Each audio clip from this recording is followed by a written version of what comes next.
Hi everyone, this is Britton here. Welcome to another Wednesday discussion of raising children for greatness. Today I wanted to talk about something kind of like seasonal. We're getting ready to celebrate Halloween. I guess it's in a few days here. Wanted to talk about that today. And if you're new to the group, welcome. We got a lot of new members. People are inviting people, so it's great that our group is growing. If you guys have questions, remember your questions always become the day's topics. We always handle those first. So I just want to really quick, before I get started talking about Halloween, I want to answer two questions. The first one, actually this has come from a few people just recently. Somebody said that they were online looking for, I guess on Amazon, looking for education. And they realized that I've written a whole bunch of other books. And they were asking me about that. Hey, do you write other children's books? Yes, I do. I've written most of the curriculum on Blue Manor Academy. I've illustrated all of those children's books. I have a whole bunch of books online. You can just search my name, Britton LaTulip. I don't know. Maybe I'll put it on there if you can't find it. But I've written a ton of books on Amazon. So if you want to get those, we have them. This is probably the most popular one. You can look up Dino Hunt. If you're looking for the author, you can look up Dino Hunt. That's easy to remember. And then you'll see my name. You can look up my other ones. So definitely, we have a Bible book. You can also go to BlueManorEducation.com. So we have two sites. We have the Academy, BlueManorAcademy.com, and then we have BlueManorEducation.com. And at Blue Manor Education, we have a lot of our print curriculum. And then the Academy, of course, is the online stuff. Okay, so that's the admin. Oh, the second thing. Recently, because of some of these discussions, it's tough. It's tough with talking about Christianity because there's so many different brands of Christianity, so many different denominations. Some people have asked, what denomination is Blue Manor Academy? And so we are non-denominational. And I don't mean that, like, non-denominational can be its own form of denomination. I mean that in the most general sense, is that we let the Bible speak for itself. The kids on there have Bible memory verses, stuff that comes, out of the Bible. There's not a ton of controversy in that. Everybody agrees with the Bible. We let it speak for itself. When it comes to doctrines and denominational kind of creeds and stuff like that, we basically leave that out, and we want you as the parent or your church to be teaching that to your children, just because there is such a wide range of Christian denominations. So we're trying our best to be non-denominational. We go to a community church right now where it's really cool. It's a very small town, and it's a huge mix. And it is kind of weird. Some of the sermons, I don't always, agree with everything because there's so many different brands of Christianity in that church. But we can have fellowship, and there are some things that we all agree on, like we all read the Bible. So that's where Blue Manor stand is at this point. We're non-denominational. We're not trying to convert your kids to this sect or whatever. That's up to you as the parent to pick a denomination, to pick a church for your kids. We just want to introduce them to the biblical concepts. We tend to be a little bit more of a traditional Christian, meaning we believe in the young earth. We believe in creationism. We are pro-life. We believe in traditional marriage, kind of like traditional Christian values, stuff like that. But we will not, at this point, probably be teaching any doctrine to your kids. We're just going to teach the Bible. Let it speak for itself. They'll read that. They'll memorize Bible verses. Okay, so that's the admin. Okay, so going on. Talking about Halloween. Should Christians be celebrating Halloween? This is a really important discussion because there's so many holidays that are picked for us, that were picked for us before we were born, and then we're just kind of born into them, and we just celebrate them because everybody else does. And I want to talk about that with Halloween today. And I want to say that I do have a stance on this, and I'll probably post a link to an article I've written before. But I don't want to necessarily, I'll tell you my opinion, but I don't want to say that you can or can't do it. If you don't feel convicted and you want to celebrate Halloween, and you can find some way to kind of make it fit your Christian values, I don't think that there's anything necessarily wrong with that. But also, one of the things that we're going to talk about, not in this book, but the next book, is the power. That's the book on power, right? It's going to be called Power, right after Character. Power is coming. That's the next book, be released next year. We talk about the power of traditions and in shaping your own traditions for your own family. And a few years ago, I kind of had an epiphany. We weren't totally against Halloween. This is my daughter, my oldest, is getting ready to turn 13, and I guess she was about 2 or 3. So this is 10 years ago. I was in the military, and we went to a Halloween party, and I just kind of grew up with it. I mean, I guess when I was really little, my parents were kind of against it. Then they got divorced, and then both kind of relaxed their stance on Halloween. And I don't know that we celebrated it big in either household, but we were allowed to go out and kind of trick-or-treat a few times, stuff like that. By the time I became an adult, I didn't really have a huge, strong stand one way or the other. And on the base, they were having this Halloween party. And I thought, oh, it'd be fun. One of my buddies is going, bringing his kid. So I thought, what the heck, I'll take Audrey. I'm totally used to Halloween. It was part of my tradition. But this is the first time Audrey's experienced it. She's 2 or 3 years old. We get there. She thinks it's a dress up like a birthday party. She's dressed up as a princess. She gets out of the car. She starts looking around at all the other costumes, and she's shocked. She sees some kid walking by. He's got a knife sticking out of his head and blood coming down the side of his face. And she sees all these scary, just bloody, evil images. And she's shocked. She doesn't understand it. And in her mind, it's like kind of disgusting. And what is going on? Like, this is what we're celebrating. And it kind of dawned on me. I was like, yeah, that's interesting. She's never seen Halloween before. She's never grown up with it. And it shocks her, kind of appalls her. She just looks at these like disgusted. And I'm seeing these kids and they're dressed up as rated R horror movies like Freddy Krueger or something, where that character, I guess he's like I don't know what he is, but he's a serial killer, right? He kills a lot of people. He's a mass murderer. You have these guys dressed up as chainsaw, murderers, stuff like that. So I'm just processing this. Then my buddy's boy, he's a little bit older, like a year or two older. They have this haunted house, and I thank God I didn't bring my little girl into it. I knew better. But he decided to take his little boy into this haunted house, and it was a disaster. We got in there. It was actually a pretty long haunted house, and at the beginning he starts freaking out, starts screaming. These things are coming out. These demonic, evil-looking things are coming out of the mist and the darkness, and just terrifying him. By the end of it, he's screaming. And we get out of the haunted house, and my boy's like, what is wrong with you? It's supposed to be fun. And this kid's just screaming. He's probably going to have nightmares forever or for a long time. And he didn't get that. My buddy didn't get it. Because, again, he's like, this is supposed to be fun. So after reflecting on that, my kid had nightmares for a long time. Immediately, we started leaving the door open and lights on. And we had to become, really careful. And it took her a long time, actually, to recover from some of the things that she had seen at this Halloween party. And so I started thinking about it. I said, if Halloween didn't exist and I'm just a parent, is this a holiday I would have invented for my own kids? In other words, if there were no holidays, let's pretend, let's say I'm the only family on the earth, and I'm like, hey, we want holidays to celebrate every year, to kind of have a tradition, to bring our family together. Would I have come up with a holiday that celebrates evil? And I know it doesn't always have to celebrate evil. Like my daughter, I thought, oh, she'll be a princess. It's not a big deal. She's not celebrating evil. But really that holiday, if we're honest, it's about death. It's about darkness and witches and evil spirits and Dracula. Dracula is a person who sold his soul to the devil for a kind of eternal life. But he has to drink the blood of children or young virgins or young people. And I'll tell you more about Dracula maybe in a minute, just for fun for Halloween. I'll tell you about that. Because it's not just a fantasy that guy made up. Witches, dressing up like witches, women who have sold their soul to the devil, and they have a history, a tradition. And I started thinking about that. I was like, is that something that I would include? Is that something? And then we had this youth group that we volunteered. We weren't the lead pastors or anything, but we kind of led a group. And I remember we had a youth group one night for Halloween, and I just see all these kids up in the stage. They're coming in, and again, rated R horror movies into the church, and dressed up as witches and demons and devils and stuff in the church. And I thought, man, what is the church doing? It's just accepting a tradition that's very worldly, very evil, and bringing it into the church and saying, it's just for fun. So again, I'm not saying you can't do it, but that was my thinking, is this is not a tradition I would have come up with on my own. I don't really see any redeeming values. I understand it can kind of be fun to dress up. I don't enjoy it. It's stressful with 7 kids coming up with costumes and all that stuff.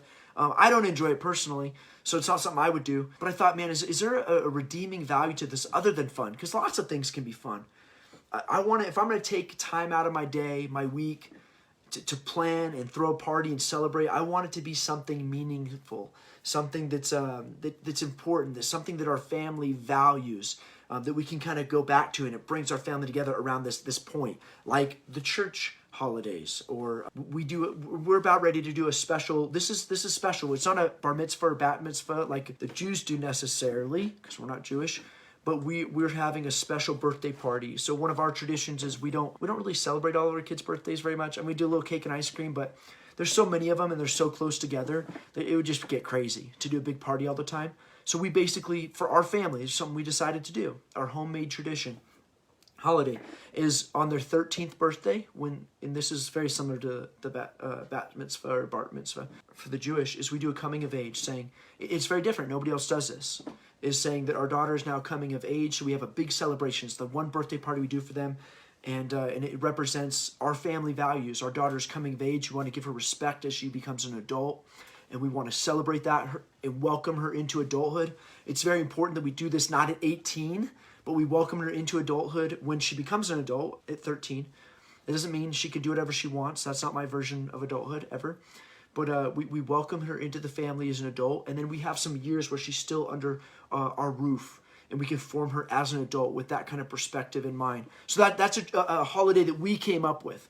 And part of that is coming up with your own holidays to set your family apart, your vision, your values. And then some of it is rejecting. The world has all sorts of holidays and things that they celebrate that we don't necessarily have to. Maybe it doesn't reflect our values, or maybe we just don't care that much. Labor Day. Labor Day is another one. It's not, I don't care. I'm not a huge fan. I mean, it's okay. I'm not saying there's anything wrong with it or we reject it because it's evil, but it's not something that I'm really gung-ho about. It does kind of have a socialist history to the Labor Day, but that's okay. There's nothing wrong with celebrating working people, but it's not something that like our families like gung-ho and we want to get out in the streets and do this big thing for Labor Day. So I just want you to think about that. Not necessarily the good or the evil of Halloween, but just remember, you're the parent. You can set your own traditions, your own values for your family. And part of it is just being different is important. So I know some of you guys have talked about, okay, we've replaced Halloween with a Reformation Day, which is great. You know, that represents your family's values. Or people go to the church and do like a trunk or treat. Okay, cool, you're replacing it. One of the things that we've done to separate our family is reject this holiday. We just said, you know what, to separate our family, I'm not saying it's a right or wrong thing or it has to be everybody's rule, but we said, our family's going to reject this holiday and we're not going to replace it with anything. We're just going to sit it out. It's almost like a fast to say, you know what, we give this one up. We're going to sit this one out intentionally. And so that's what we've done with our family. So we don't really do anything. We don't do trunk or treating. We don't do the dress up. We just sit this one out so that my kids know just because the world is doing something, just because everybody else is doing something, doesn't mean you have to participate. So again, that's our family's value. Again, you could adopt that. You don't have to. I'm not saying you're an evil person if you celebrate Halloween. I'm just saying that that's how we've handled it. And if you're going to raise your children for greatness, you have to start rethinking parenting and your values and your traditions. Because so much of the parenting isn't working anymore. So much education isn't working anymore. And if you just go along with what the world is doing and teaching, you'll lose your kids. So just remember, everything should be on the table. Nothing should be a given. You should be able to look at everything and say, you know what, this doesn't fit our family's values. It's out. Okay, so that's my thinking on Halloween. Okay, and then I want to give you guys a little bit of history on Halloween. What is it? Where did it come from? Is it pagan? Is it evil? Can you replace it with something? Was it ever a Christian holiday? There's a lot of debate about this stuff. So I just want to really quick give you that. And then I want to give you some points on like witches, okay? Because I've seen Christians dressing up as witches. People I know really well, they're good Christians. They go to church a lot. They love God. And then I see them dressing up as a witch. Now, a witch isn't cute. It's not fun like you see, I don't know, Bewitched or something. All these teen shows and stuff like that where it shows witchcraft. And it's just fun and it's silly. If you go back in history, witches were real people. They were very evil people. Many of them did worship Satan. But they were actually, they provided services. One was poison. So if you'd go get a concoction, these people were illegal. They were kind of underground. And if you wanted to poison somebody, go get poison from these people. Many women would go to them. And I actually just read an article on this a while back ago too. They were celebrating how these were the first feminists. They were independent women and they were huge in the abortion industry. So a lot of times you'd go see like a witch doctor or a witch and she'd give you some sort of concoction and it would have, a woman would have a baby from it. Maybe she had a kid out of wedlock. She wants to just get rid of it. She'd go to this witch. And so this witch is facilitating murder. And they would put curses on people. So these are very, very bad people. And today they are Satan worshipers. So they worship our arch enemy. And you're dressing up like that and you think it's cute. I don't know if it's horrible. I don't know if it's a sin. It's just not something that I value. Dracula. I see a lot of people dressing up as vampires and they've made it really cute with all the teen vampire movies. And there's even vampires in little kids shows and stuff now. And it's just something fun and they like putting in the fangs. I get that. I think when I was a kid, I put the fangs in too. That book was written by a Catholic, Dracula. And although it's fake, obviously, there aren't these people who live for 1,000 years and drink people's... Actually, there are people who drink people's blood. Okay, so let's get into it. So he did make this up, but it actually has roots back to the occult history. And remember I told you that there are these people, and it's an ancient cult, and they are trying to reach immortality. So like one of their goals is to save humanity from God, from death. And it's a cult that's still alive and well today. I'm going to talk about it in the last book, Enemies. But they did believe that there was something in the blood. And that's, remember they used to, if your blood got sick, they would bloodlet and stuff. They believed that your life was in the blood. And they believed that if you drank young blood, you could remain young. And so although Dracula is a fanciful story, obviously made up, this really is a cult. There really are these people who are devil worshippers, and they are looking for the eternal spring of life. And there is evidence that they sacrificed children and drank their blood, and this is a real cult. And he kind of romanticized it with the virgins and the young men trying to save the young girls and stuff like that. But they did go after virgins, and these were young children oftentimes. They were supposed to be pre-adolescent, so girls who hadn't gone through puberty, so they were of young age, and boys as well that they would sacrifice. So this is a real thing. These are really evil people, and it's not something that's distant and gone away. That cult is still around today, and I think it's becoming more mainstream. I'll talk about that some other time. Obviously, dressing up as Satan is interesting, and I've seen Christians do it, and then the horror. We have a whole industry of horror, and Christians have come to think that that's okay too. That there's nothing wrong with horror. It's just a fun and scary movie. But these people, when they took over, there was no horror movies basically until these people took over Hollywood. Many of them are very satanic. You can see how dark Hollywood is. And then they introduced this new genre of movies that is literally based on horror. It's people being cut up and raped and mutilated, and they're just terrified, right? And it's become a form of entertainment. You think back in the Roman Colosseum and stuff like that, it was very much the same thing. They bring people out just horrified and feed them to animals, and there was like a bloodlust. They enjoyed watching it. And although it's not real anymore, I realize that too. It's like it's very disturbing that we've gotten to the point that we enjoy that. That's a form of entertainment for us to see someone mutilated. And although we know it's fake, the subconscious is still taking those images in, and it's actually very real to the subconscious. Although again, your intellect knows it's not real, but your subconscious does not. And that's why you'll see a kid in front of a movie and they're horrified and they can't sleep at night because they've seen something so terrible. It has terrified their subconscious. And the rational mind is like, dude, it's not real. It's not real. It doesn't matter. You're paranoid. You've created that. The subconscious has seen something it never should have seen. It's horrifying. And again, Halloween is that celebration of that kind of horror, that evil of death, and its celebration of death. Now, I've seen some great twists. I know Kirk Cameron, he's very popular in the Christian world, and I have a lot of respect for the guy. He's like, oh, we celebrate Halloween because it's really a celebration over evil because Jesus conquered it. And that's an interesting twist. I think it's a stretch. Certainly, Jesus has triumphed over in the end, over the evil, but evil still exists. It should still be taken very seriously. Witchcraft should be taken very seriously. It's alive in the world, and we're seeing a rise of these serial killers, these horrible people, these mass murders in our culture. And I do think evil's kind of been glorified. It's made to look powerful. It's made to look terrifying. So I'm not a big fan of it. Okay, where did Halloween come from? Halloween really, from what I can understand, is it started off with All Saints Days. So it was introduced to the United States by I believe like the Scottish and the Irish. These are Catholics, and the Catholics celebrate saints. Saints are Christian heroes throughout the ages, right? And they were celebrating that. And then just like Christmas Eve, like before the holiday begins, you kind of have maybe some celebrations that night, or you prepare yourself that night for it. So Halloween is the day before All Saints Day. So it used to be a celebration of saints, and in that sense, it was tied to the dead or something like that. But modern America is readopting repaganizing these Christian holidays. So many of these Christian holidays that we celebrate, like Christmas, which just means Christ's Mass, okay? We're replacing pagan holidays. So back in ancient Rome, you have like the winter solstice on December 25th. It's a pagan holiday where they worship false gods. Well, when Europe started to become Christian, and Rome started to become Christian, they started to say, hey, we can't celebrate those holidays anymore, but everybody's used to celebrating a holiday on that day. Let's replace it with a Christian holiday. And this is controversial. The Pilgrims, like, for example, I believe they rejected most of that stuff, said, well, it's still pagan because it's on that day. But the early Christian church, they would do that often. They would go to a site where there used to be, a temple to a false god and evil, and they would tear that down and build up a Christian church. And this is an ancient thing.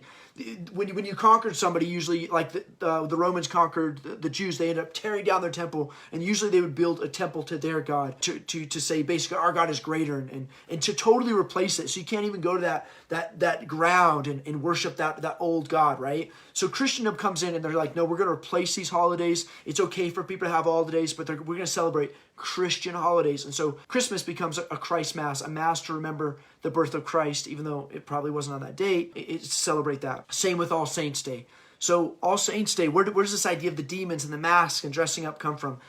If I remember correctly, I researched this a long time ago. I wrote an article on it, but it comes from like the Germanic tribes. Remember, Germany, basically all of Europe is German. Okay, if you come from I'm French, that was a Germanic tribe, the Franks. Okay, so the Franks are very pagan. They conquer Rome, but then they are converted to Christianity, and it becomes Christian. And they have this holiday that they used to celebrate, which is that they believe that on this night, Halloween, that the demons and devils and things would come out and torment people. So you had to dress up like one of them. You had to dress up like something evil, like a demon or something like that, so that they wouldn't know who you were. They would think you were one of them, and they wouldn't torment you. So I guess that's where the tradition comes from. Now they're reintroducing that. So the pagans in America, and it is paganism, are trying to go back and say, okay, instead of All Saints Day, let's reintroduce this ancient pagan practice, and we'll celebrate evil that day, and we'll wear these costumes, and we'll celebrate this tradition of evil rising, and these spirits being out, and whatever. So that's where it ties back to. It's the same thing with Christmas. So Christmas we replaced the winter solstice, and I don't want to get it too much Christmas, but like Santa Claus, okay? Santa Claus is ancient, this Germanic tradition. Santa is actually evil. He's like demonic, and he has these little demons that help him. And that was like an ancient practice that was replaced again by Christmas. They're restoring that again with the celebration of Santa Claus. And we say, okay, Santa Claus is kind of loosely based on St. Nicholas, but now they've taken St. Nicholas, who was a generous guy. He used to go around and put money for the poor and stockings and stuff. A Christian bishop. This is way back, 300, AD, during the time of the Diocletian persecution. That's St. Nicholas. Well, they're taking that guy now and they're turning him back into this ancient pagan tradition of this satanic. Well, he's not satanic anymore, but he travels, on his reindeer. Now he gives gifts, to naughty and nice and stuff like that. And he has his elves and stuff. So it's not as evil as it used to be. It's not overtly as evil, but it is a return to that ancient pagan tradition. And I do think Christians should be aware of that. I don't think that means you can't celebrate Christmas, or you can't celebrate All Saints Day, or you can't celebrate Reformation Day because it used to be a pagan holiday or anything like that. I think it's quite the opposite. I think we should be replacing it. We should be replacing these pagan holidays with Christian holidays. I actually think that's a good thing. I think you should be thinking about that in your family too. Saying, okay, if we can't, like for us, we don't celebrate anything, but you could say, we will celebrate Reformation Day. I think that's a great alternative. Or we'll celebrate Christian heroes, we'll dress up as them, but something like that. Just think about that, guys. Think about your traditions. Everything is on the table. You can set your own traditions for your family. It should reflect your values. It shouldn't be what the world values. It should reflect your values. So like in our family, we don't do Santa Claus. Even though some people try to taint it St. Nicholas, but again, we don't want to lie to our kids. We don't want to participate in that. We don't believe in magic, and we don't believe in the reindeer. We definitely don't want to lie to our kids. If we lie to them about Santa Claus, are we going to lie to them about something else? They lose that bond of trust. So we never have lied to our kids about that. And but we continue to celebrate Christmas because we believe you can celebrate Christ on any day of the year. And you can certainly do it on the 25th of December every year. And I think it's good to have a day like that when you refocus and re-celebrate special Christmas Christian holidays. So creating your own holidays for your family, recognizing certain holidays is very important. All right, guys, I guess that's about it. If you guys have any questions, you can ask them below. The main thing wasn't to shame you if you celebrate Halloween. I'm not saying it's even wrong to. I just want to get you thinking about reorganizing your family and remembering that it's all on the table. This next book, Character, is really going to challenge you. It's going to be things maybe you haven't heard of. It's maybe things you've rejected, but we're going to introduce ancient Christian character to you. And then in the next book, we're going to talk about power. And power's become a bad word in our society. I don't think it should be. I think God has given us a means to be powerful, and it's actually good. Goodness is powerful, but evil has its own power. And so we've kind of rejected powers. It's just being blanketly bad, but it's not. And so that book is coming too. We'll reintroduce it, and we're going to talk about tradition a whole lot more in the power book, because tradition is powerful. It roots you in a powerful way. Again, think about it. We're celebrating Halloween. Many of us, it's not a tradition we came up with, but it's powerful because it's a tradition that's been passed down. Tradition has roots. It's powerful. So we'll talk about that in the 4th book, which will come out later. All right, guys, whatever you decide to do, I hope you have a happy week. And whether it's Reformation Day or Halloween or All Saints Day, I wish you guys well. If you have questions, leave them below. And character, hopefully I'll have next week. I've ordered the proof. Should have been here, but hopefully for sure next week I'll show it to you, and I'll have a launch date for you. All right, guys, we'll talk to you later.